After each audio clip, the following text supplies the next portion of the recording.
Mi mujer dejó a su hijo con autismo hace 10 años para irse con otro más joven. Yo lo crié solo. A los 17 creó un software valorado en 4,2 millones. Entonces ella apareció con un abogado exigiendo su parte. Estaba aterrado. Nuestro abogado me advirtió, puede que perdamos, pero mi hijastro me susurró tranquilo, déjala que hable. El abogado extendió los documentos sobre la mesa de pino rayada como quien reparte las últimas cartas de una partida perdida. Traía la corbata floja y la mirada exhausta. Martín, dijo en voz queda, si el juez se inclina hacia los derechos maternos, podríamos perder. Sentí el hielo subirme por las venas.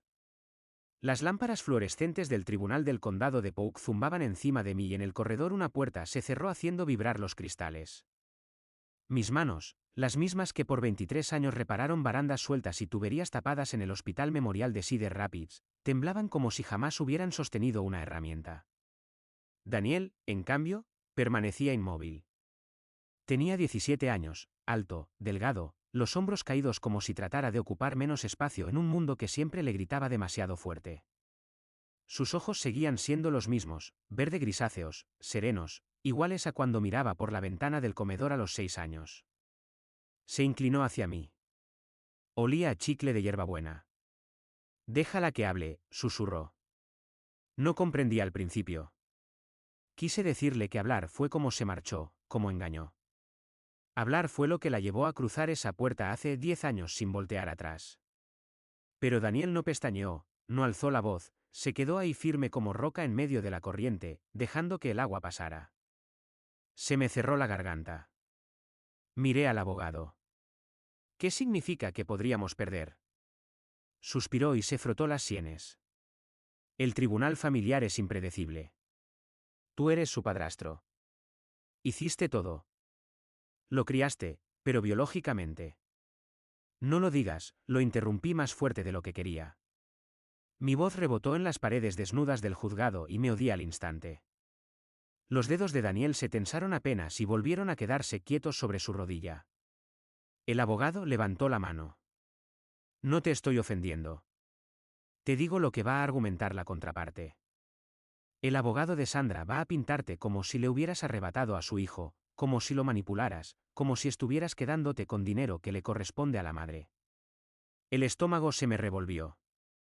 Vi el rostro de Sandra, los labios perfectos y brillantes y ese temblor en la voz cuando se presentó en mi porche bajo la lluvia. Solo quiero recuperar a mi hijo, dijo. Como si no lo hubiera dejado en mis brazos como un equipaje que ya no quería cargar. La voz de Daniel volvió a mi mente. Déjala que hable. Tenemos que mantener la calma, insistió el abogado. Deja que testifique. Deja que su abogado hable. No reacciones. Miré a Daniel. ¿Eso es lo que quieres? Asintió una sola vez, lento, seguro. Así comenzó todo en el peor momento de mi vida, justo antes de que entrara el juez, justo antes de que Sandra intentara quedarse con algo que no se había ganado. Pero para entender por qué ese susurro importaba, hay que volver a la noche en que ella se fue.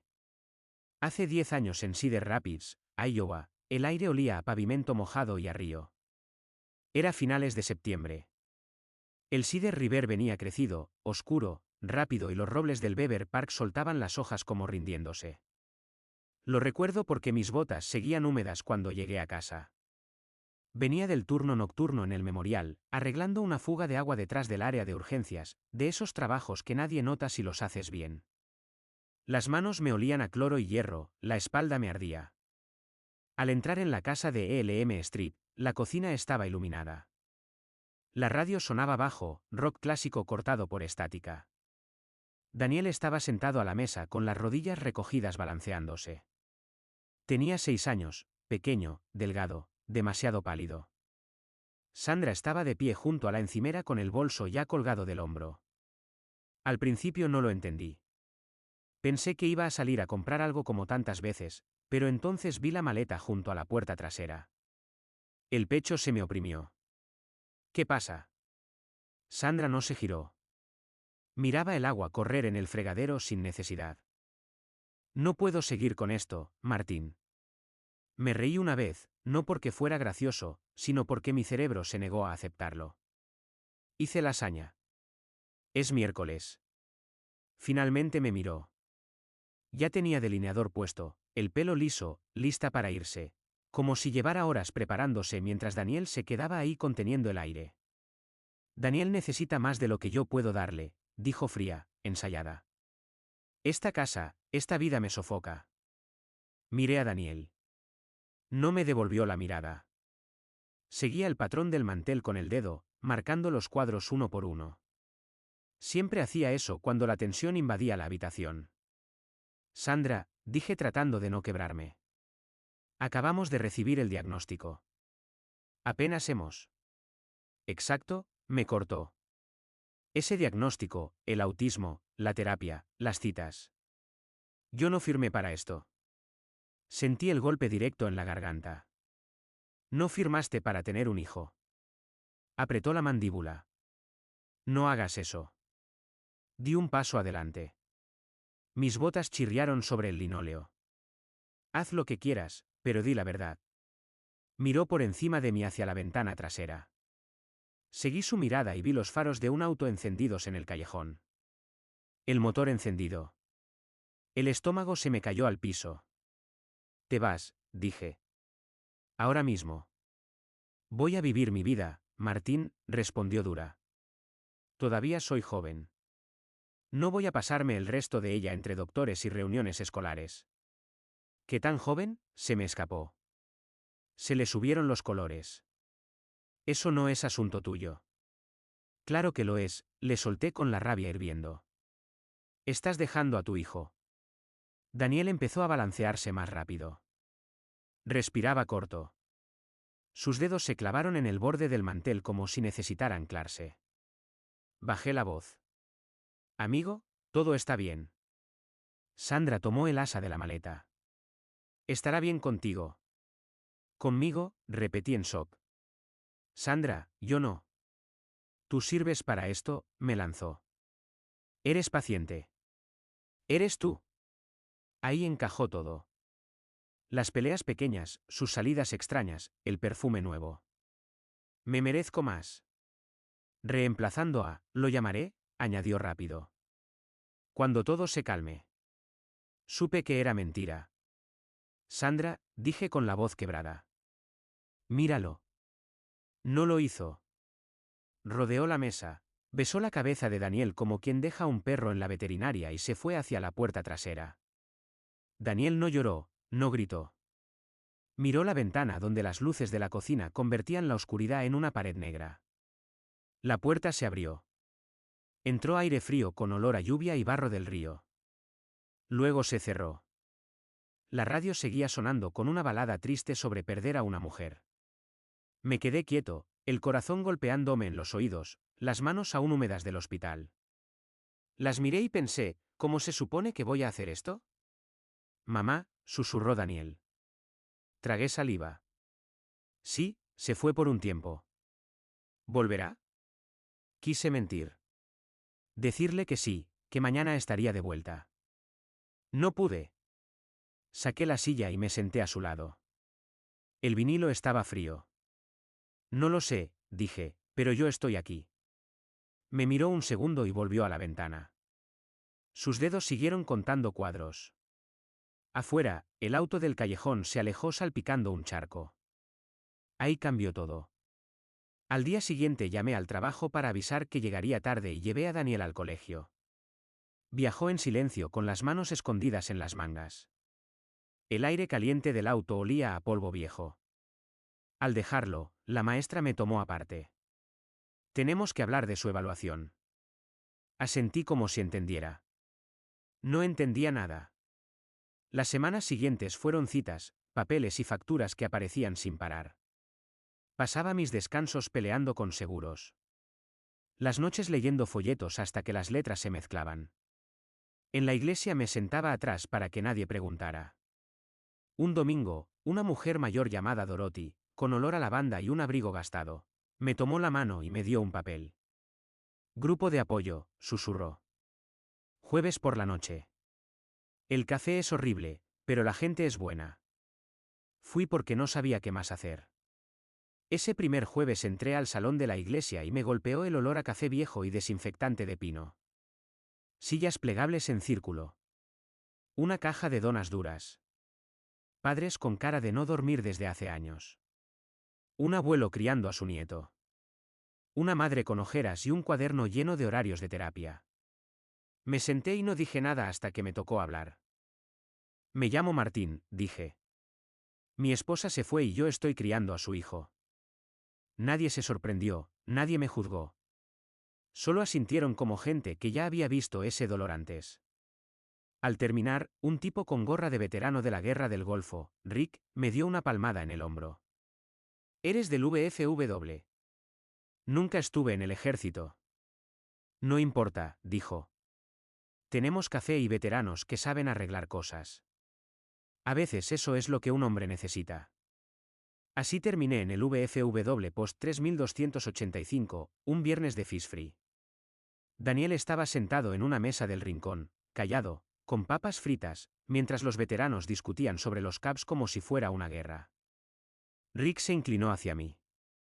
Guarda todos los recibos, Martín. Todas las cartas, todo. Créeme. No entendí por qué, pero obedecí. Cuando tu mundo se cae, te agarras a cualquier consejo que parezca firme. Y eso hice durante los siguientes 10 años. Me quedé. Aprendí los ritmos de Daniel, como necesitaba que se doblaran los calcetines, como el ruido del supermercado le tensaba los hombros, como se calmaba si nos sentábamos 5 minutos en la camioneta escuchando el motor. Aprendí a hablarle sin abrumarlo, a darle espacio sin perderlo. No creció como el niño que cuenta chistes en la mesa o lanza una pelota en el jardín. Creció como uno que lo observa todo, que recuerda fechas, patrones, detalles. Un niño que mientras yo sentía que me hundía, empezó a construir en silencio una balsa con información. No lo vi en ese momento. Solo veía mi cansancio, mi miedo y una rabia que nunca se iba del todo. Y cuando Daniel cumplió 17 y su pequeño proyecto informático pasó a valer $4,2 millones, esa rabia volvió distinta. Porque el dinero no solo compra comodidad, compra atención. Y la gente que te abandonó sabe olerla como sangre en el agua. Por eso, cuando Sandra reapareció bajo la lluvia con un abogado y una sonrisa que no llegaba a los ojos, no sentí ganas de vengarme. Sentí pánico. Y ahora, sentados en ese juzgado, con las luces zumbando y los abogados diciendo que podíamos perder, entendí algo peor todavía. Yo me había quedado 10 años, pero no me había preparado para una guerra. ¿Daniel? Sí. Y solo me pidió una cosa, que la dejara hablar. La primera vez que la laptop de Daniel murió, lo hizo en silencio, sin chispas, sin humo, solo un clic y una pantalla negra. Era un martes de enero. La nieve se amontonaba gris en Elm Street y la calefacción traqueteaba como si fuera a rendirse. Yo estaba en la mesa de la cocina tratando de cuadrar una chequera imposible. Daniel estaba frente a mí encorvado mirando la pantalla. Pulsó el botón otra vez. Nada. Se quedó quieto, no asustado, no enojado, quieto como si el mundo se hubiera detenido. Oye, le dije, ¿qué pasa? No responde. Me incliné a mirar la pantalla como si eso ayudara. Tal vez solo necesita reiniciarse. Ya lo hice, respondió con la voz un poco más aguda. Luego se contuvo. ¿Perdón? No pasa nada, dije. Lo arreglamos. Pero al abrir la parte de atrás se me encogió el pecho.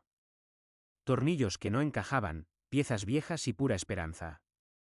Una ganga de tienda de segunda mano comprada 2 años antes con dinero sacado de un sobre que decía solo emergencias.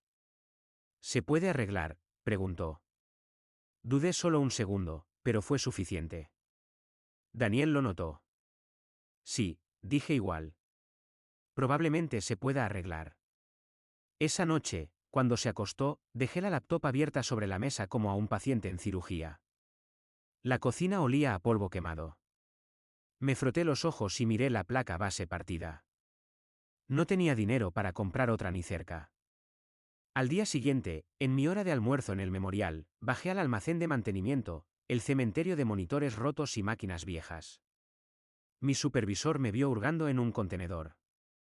¿Qué buscas, Martín? Cualquier cosa con un disco duro que funcione. Es largo de explicar. Suspiró. Llévate lo que quieras, pero no digas nada. Esa noche llegué a casa oliendo a aceite y metal. Daniel miraba desde la puerta mientras ponía las piezas rescatadas sobre la mesa. No tienes que hacer esto. Sí tengo. Siéntate. Se sentó. 3 horas en silencio. El reloj, algún camión pasando. Yo soldaba. Él observaba.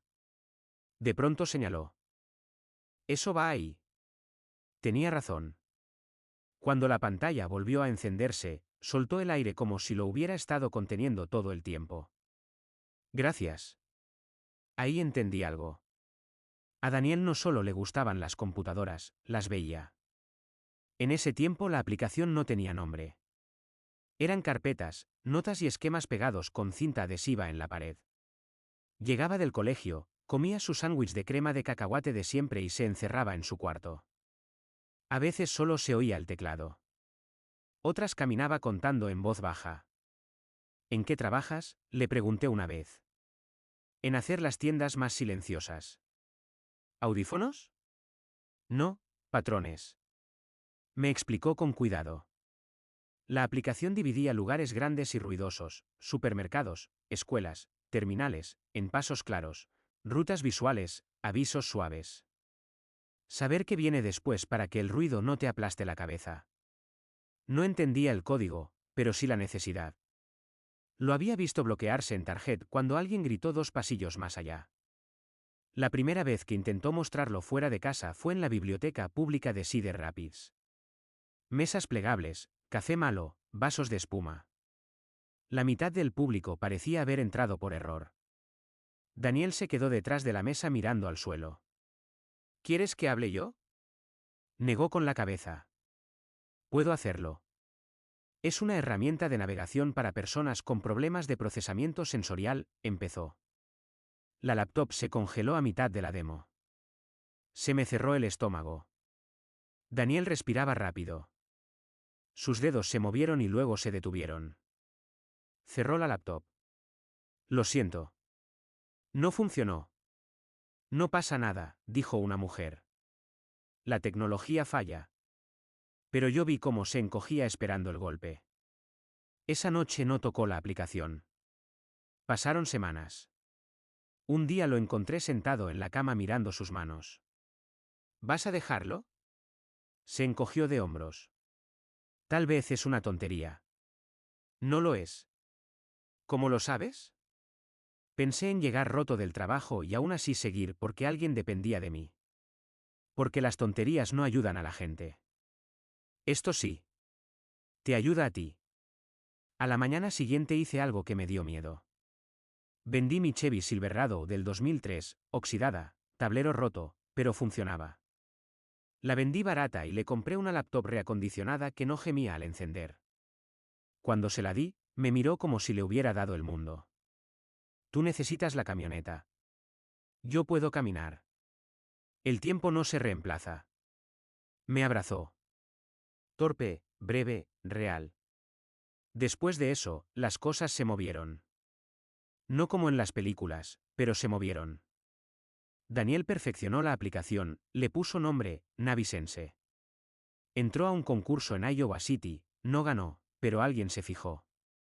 Un mes después, el Cedar Rapids Gazette sacó una nota corta en la página 5. Adolescente local desarrolla aplicación para usuarios neurodivergentes. La recorté y la pegué en la nevera. Luego llegó el correo. Después la llamada. Después, una reunión en una cafetería junto al río donde un tipo con chaqueta hablaba de valoración y crecimiento de usuarios como si pidiera café. Cuando dijo $4,2 millones, me mareé.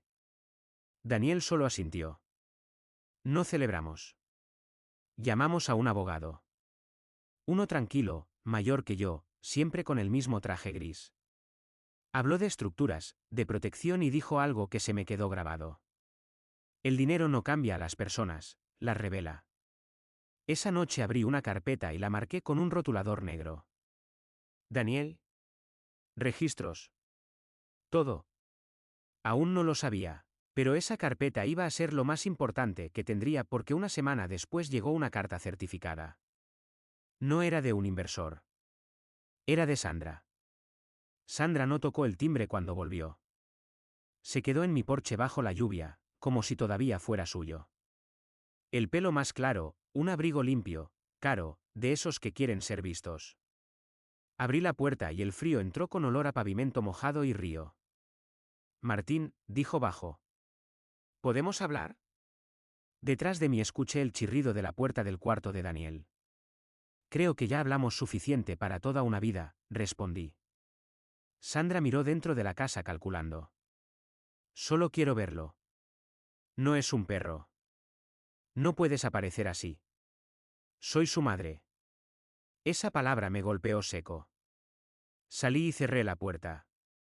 La lluvia me empapó la espalda. 10 años, dije. No puedes usar esa palabra como si fuera nueva. Suspiró cansada. En ese entonces no estaba bien. Nunca lo estuviste, espeté. ¿Te fuiste? Me estaba ahogando, dijo. ¿Crees que fue fácil estar atrapada con un niño? La corté. No termines esa frase. Cerró la boca, suavizó el tono. Ahora estoy mejor. He trabajado en mí. Casi me río. Dentro no se oía nada. Eso me asustó más. No se trabaja en uno mismo abandonando a un hijo. No apareces ahora fingiendo que esto es sanación. Sus ojos endurecieron. No estoy fingiendo. Estoy reclamando lo que es mío. Ahí estaba. Abrí la puerta y entré sin decir más. Dudó. Luego me siguió sacudiéndose el abrigo como si fuera a quedarse. Daniel estaba en el pasillo medio oculto, pálido, inexpresivo. Hola, cariño, dijo ella con una sonrisa tensa. Has crecido mucho. Daniel no respondió. Miró al suelo. He pensado mucho en ti. Qué curioso, dije. Nosotros no supimos nada de ti. Martín, por favor, no vine a pelear. No viniste a mirar. Sus ojos recorrieron la casa, la cocina, el pasillo, la nevera. El recorte del gueset. Se detuvo ahí. ¿Qué es eso? No es asunto tuyo. Sonrió apenas. Parece el nombre de mi hijo. Sentí el cambio. Curiosidad convertida en cálculo. Debería irme, dijo, pero estaré en contacto. No, respondí. No lo estarás. Se detuvo en la puerta. Miró a Daniel. ¿Te extrañé? Daniel no se movió. La puerta se cerró. La lluvia se tragó sus pasos.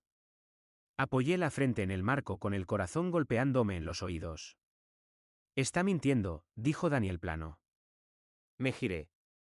¿Seguro? Asintió. Cuando habla de sentimientos, respira más rápido. Cuando habla de lo que quiere, no. Un escalofrío me recorrió la espalda. La carta de su abogado llegó 3 días después. Educada, fría, agresiva sin alzar la voz. La señora Whitmore busca restablecer la relación con su hijo y abordar ciertos asuntos financieros relacionados con sus recientes actividades comerciales. Me temblaban las manos. Asuntos financieros. Llamé al abogado del fideicomiso y me senté frente a él en su oficina pequeña con olor a polvo y café quemado. Leyó la carta 2 veces y se recostó en la silla. Ella quiere el control. ¿Puede hacerlo? Dudó. Esa duda fue peor que cualquier respuesta. Eres su padrastro. Hiciste todo bien, moral y legalmente, pero es complicado. Dilo. Si el juez prioriza los lazos biológicos, podríamos perder autoridad sobre los fondos. No toda, pero la suficiente. Se me revolvió el estómago. El tribunal familiar no siempre recompensa el sacrificio, añadió, sobre todo el que no está documentado. Esa noche no dormí. Miré el ventilador del techo ruidoso, imaginando el martillo del juez. A Daniel obligado a ver a Sandra. Sus manos sobre un dinero que no ganó. Ella sonriendo mientras todo se quemaba. Por la mañana tenía las manos frías. Daniel estaba en la mesa ordenando papeles. ¿Qué haces? Organizando. ¿Para qué? Para el tribunal. Esto no es tu trabajo. Ya casi soy adulto. Empujó una pila hacia mí. Correos impresos, mensajes de voz transcritos, fechas y horas. ¿Guardaste todo esto? Sí. ¿Por qué? Hizo una pausa. Porque ella dijo una vez, no me vuelvas a llamar a menos que haya dinero. Dijo eso hace 6 años. Me senté de golpe. Sandra no solo se fue, le enseñó algo, que la gente dice la verdad si la dejas hablar. Y el susurro de Daniel en el juzgado cobró sentido. Él llevaba años preparándose. Me dolió el orgullo. Esa noche nos sentamos en la misma mesa donde Sandra hizo la maleta. La luz parpadeaba. Entre nosotros, carpetas Manila con la letra precisa de Daniel. Esta, dijo. Son mensajes. Los abrí. Mensajes impresos, resaltados, breves, crueles. No puedo con esto ahora. Deja de contactarme. Tú elegiste esto, Martín. No recordaba la mitad. No porque no pasaran, sino porque los enterré. Esta otra, continuó. Son transcripciones de mensajes de voz. ¿Las hiciste tú? Sí. El audio estaba mal. Era más fácil. Leí una al azar. 18 de abril de 2018, 3:15 de la tarde. Sandra Whitmore.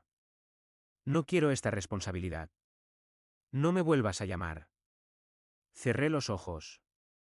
Creí que lo protegía evitando su voz. La había oído igual. No debiste hacer esto, dije. Se encogió de hombros. No me importó. Eso me asustó. Aprendió temprano a no confiar en nadie. La semana siguiente se mezclaron reuniones, correos, llamadas que terminaban en ya veremos qué dice el juez. El abogado de Sandra era joven y seguro. Hablaba como si todo fuera un malentendido. Sandra se aferró a eso. En la reunión previa a la audiencia llevaba un suéter sencillo, sin joyas. Parecía frágil. Solo quiero lo mejor para mi hijo, dijo secándose los ojos. Apreté los puños bajo la mesa. Daniel estaba a mi lado mirando la alfombra. El abogado sonrió. Daniel, estamos orgullosos de lo que lograste. Tu madre ha seguido tu trayectoria. Daniel levantó la vista. No. Silencio. No, repitió. No lo ha hecho, dijo Daniel. Si lo hubiera hecho, sabría que mi aplicación no es un juego. Sandra se tensó. Es un software con licencia, continuó Daniel. Lo usan escuelas y clínicas. Ayuda a personas como yo. No lo minimices. El abogado parpadeó. Yo me mordí la mejilla para no sonreír. En el estacionamiento lo aparté. ¿Estás bien? Asintió. Habla demasiado. ¿Cómo? Se explica cuando nadie le pregunta. La gente que dice la verdad no hace eso. Lo miré. No estaba enojado, no buscaba venganza, estaba viendo un patrón. Aún así, estuve a punto de arruinarlo todo. Fue un viernes por la noche en el VFW. Fish free, mesas largas, olor a grasa y café cargando el aire. Rick me pasó una cerveza y negó con la cabeza. Tiene mucho descaro, dijo. Deberías haber adoptado al chico en su momento. Lo sé, respondí. Hazlo público, dijo otro. A Facebook le encanta esto. La idea me tentó, publicar los correos, los mensajes de voz, que el pueblo viera quién era Sandra. Volví a casa con el teléfono en la mano. Daniel estaba en su escritorio escribiendo. Estoy pensando en publicar algo, le dije. Se detuvo y se giró despacio. Sería un error. Me enfadé. Los está llevando a los tribunales. Sí, dijo, donde hay reglas. Estoy cansado de las reglas. Se levantó, se acercó y me miró fijo. Papá, los datos solo sirven si se mantienen limpios. Esa palabra, papá, me golpeó más fuerte que cualquier argumento legal. Bajé el teléfono. Esa noche no dormí. Escuché el viento del río golpear las ventanas y entendí lo cerca que estuve de dejar que la rabia nos hundiera. 2 días antes de la audiencia, Sandra presentó una moción de emergencia. Nuestro abogado me llamó al trabajo. ¿Quieren acelerar todo? Eso es malo. ¿Quieren pillarnos desprevenidos? Conduje a casa convencido de que todo se venía abajo. Daniel me abrió la puerta. No pasa nada, dijo. ¿Cómo lo sabes? Se están apresurando. Eso significa que están adivinando. Me dejé caer en el sofá. ¿Y si el juez se pone de su lado? Daniel pensó un segundo. Entonces seguimos teniendo la verdad. Y la verdad es paciente. Algo se aflojó en mi pecho. Sandra llegaría al tribunal con historias. Daniel con documentos. Yo tenía que hacerlo más difícil. Callar. El juzgado del condado de Polk olía a papel viejo y cera. Esa mañana olía a sudor y nervios. La sala estaba medio llena. Gente de la iglesia, un tipo del VFW al fondo mirando como guardia. En Cedar Rapids los chismes vuelan cuando hay familia y dinero de por medio. Sandra se sentó enfrente, manos juntas, tranquila, como si ese fuera su lugar. Yo no. La rodilla me rebotaba. Las palmas sudadas. Una idea me martillaba la cabeza, no soy su padre biológico. Entró el juez. El mazo golpeó. El abogado de Sandra habló primero. Una madre que se equivocó. Una mujer que luchó. Alguien que se mantuvo al margen mientras la vida de su hijo avanzaba sin ella. Solo quiere lo mejor para su hijo, dijo, y tener voz en su futuro. Sandra se secó los ojos en el momento exacto. Luego subió al estrado. Habló de salud mental, de estar perdida, de volver a encontrarse. Nunca dejé de querer a mi hijo. Pensé que darle espacio era lo correcto.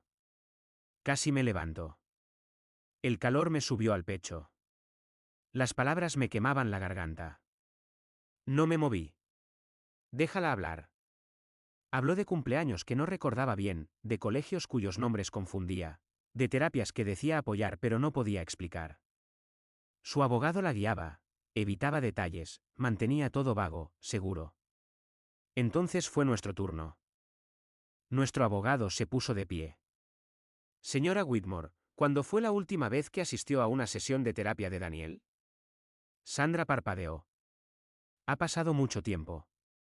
¿Cuánto tiempo? Varios años. ¿Puede ser más específica? Se removió en la silla. No recuerdo la fecha exacta. Nuestro abogado asintió. ¿Recuerda el nombre de su terapeuta? Sandra abrió la boca y la cerró. Había varios. Un murmullo recorrió la sala. Mi corazón empezó a golpearme el pecho. El abogado siguió tranquilo, como si nada. Señora Whitmore, ¿sabe que Daniel tiene una alergia documentada a los frutos secos? Sandra frunció el ceño. Nunca tuvo alergias de niño. Sentí como los hombros de Daniel se tensaban a mi lado. Nuestro abogado no subió la voz. Le sorprendería saber que sus registros médicos y escolares muestran esa alergia de forma constante desde hace más de 9 años. Sandra miró a su abogado. Ya era tarde. El juez se inclinó hacia adelante.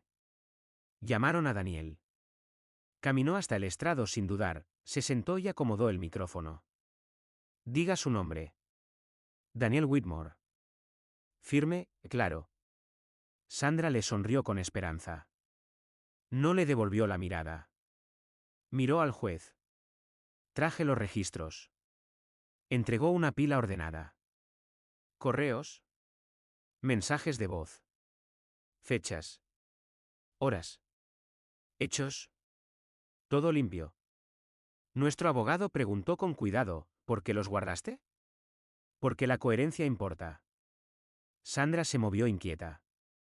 El 18 de abril de 2018, a las 3:15 de la tarde, mi madre dejó un mensaje de voz diciendo que no quería asumir ninguna responsabilidad y pidió que no se la volviera a contactar. El abogado de Sandra saltó. Protesto. El juez levantó la mano. ¿Denegada? Daniel leyó sin emoción, sin rabia, solo hechos. La sala quedó muda. Sandra palideció. Luego vino el correo. Tú elegiste esto, Martín. Y otro, y otro. Sandra negó con la cabeza. Eso está fuera de contexto. Daniel ladeó la cabeza. No hay contexto en el que eso sea apoyo. Se me llenaron los ojos. No porque ella perdiera, sino porque él estaba ahí entero. El juez miró a Sandra. ¿Cuestiona la autenticidad de estos registros? Sandra abrió la boca. No. El silencio fue pesado. Justo. La sentencia llegó sin drama. El juez rechazó su solicitud. Le ordenó pagar parte de los costos y le advirtió que no presentara más demandas sin fundamento. El mazo cayó. Se acabó. Afuera, el aire frío me golpeó la cara. Sandra pasó junto a nosotros sin mirar. Tacones resonando en la piedra. Sin lágrimas, sin despedidas. ¿Estás bien?, me preguntó Daniel. Asentí. Sí. Una semana después caminamos junto al Cider River al amanecer. Aire frío que despierta. 2 cafés de Cassis, fuertes y cargados de leche. No hablamos mucho. Nunca lo necesitamos. El puente oxidado se volvió naranja por un segundo. Daniel caminaba medio paso delante contando pasos. ¿Piensas en ella?, le pregunté. Se detuvo un instante. Sí, pero ya no como antes. ¿Cómo ahora? Ya no me pregunto por qué se fue. Entendí que se fue para siempre. Nos sentamos en un banco. Un corredor pasó. Un tren hizo sonar la bocina. El café me quemó la lengua. Casi lo arruinó todo, dije. Quise hacerlo público. Gritar. No lo hiciste, respondió. Estuve a punto. Estabas enfadado. Tenía razón. Tenía miedo, corregí. No, ira. No es lo mismo. Asintió una vez. La ira hace ruido. El miedo se retuerce. Sonreí sin querer. Deberías escribir galletas de la fortuna. Una comisura de su boca se movió. En Daniel, eso contaba como sonrisa. Nos quedamos mirando el río, el mismo de siempre, la misma ciudad, pero algo en mi pecho pesaba distinto. Esa semana, Daniel me preguntó si podíamos usar el salón de la iglesia los jueves por la noche. ¿Para qué? Para niños como yo y sus padres. Parpadeé. ¿Quieres dirigir un grupo de apoyo? Sí. Hace falta. Lo hicimos. Sillas plegables, café malo, una caja de cartón con donaciones escrita a rotulador junto a la puerta. Daniel habló de rutinas y herramientas. Yo hablé de papeleo y paciencia. De quedarse cuando irse habría sido más fácil. La primera noche llegaron 5 personas. La segunda, 11. Un mes después, Daniel usó parte del dinero de Navisense para crear un fondo pequeño de becas. Nada vistoso. Solo lo suficiente para que niños como él consiguieran lo que necesitaban sin rogar. Cuando alguien le preguntó por qué no hacerlo grande, con programas nacionales y prensa, negó con la cabeza. Aquí es donde vivo. Con eso basta. Una noche, cerrando la sala, le hice la pregunta que me quemaba desde el juzgado. ¿Cómo lo sabías? Cuando me dijiste que la dejara hablar. Guardó las llaves y me miró. Porque los que mienten se explican. Los que dicen la verdad no lo necesitan. Algo se acomodó dentro de mí. Durante años creí que quedarse era hacer más, empujar más, arreglarlo todo a la fuerza.